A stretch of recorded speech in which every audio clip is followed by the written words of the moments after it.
সেই বাংলাদেশ দেখতে চাই আসলে যে বাংলাদেশে বৈষম্য যে শব্দটা সেই শব্দটার কোনো অস্তিত্বই না থাকুক এবং যেখানে আমাদের প্রত্যেকের বেঁচে থাকাটা এবং আমি যে ঘর থেকে বের হচ্ছি আমি সুন্দর মতো ঘরে ফিরবো একজন নারী হিসাবে একজন নাগরিক হিসাবে এই ব্যাপারটা আমার সর্বপ্রথম আর কি আকাঙ্ক্ষিত এবং এই বাংলাদেশে কোনো একটা মানুষের জন্য বলতে না হয় যে আমি ভালো নেই বা আমি নিরাপদ নেই এইটাই আসলে আমার প্রথম বেসিক যে আকাঙ্ক্ষা বা বেসিক চাওয়া।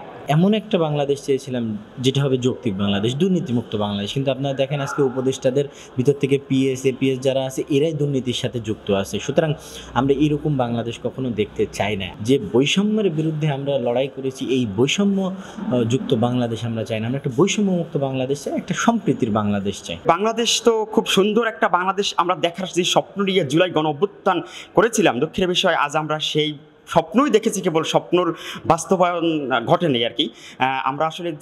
আমাদের বাংলাদেশের মানুষ আসলে খুবই কম চাওয়া পাওয়া তাদের।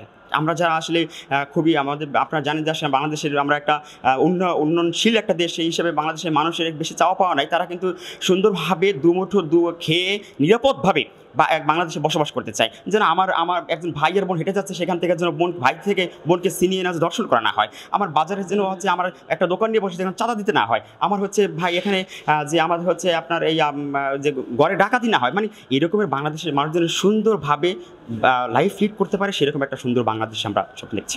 আগামীর বাংলাদেশটা হবে জনবান্ধব একটি বাংলাদেশ, যেখানে ধর্ষক থাকবে না, বিনা কারণে কাউকে মামলা দিয়ে হয়রানি করা হবে না, ইচ্ছে করলে কাউকে গুম করা যাবে না, নারীদেরকে অশালীনভাবে গালাগালি করা যাবে না, যে কেউকে ইচ্ছে করলে শাহবাগের ট্যাগ দেওয়া যাবে না।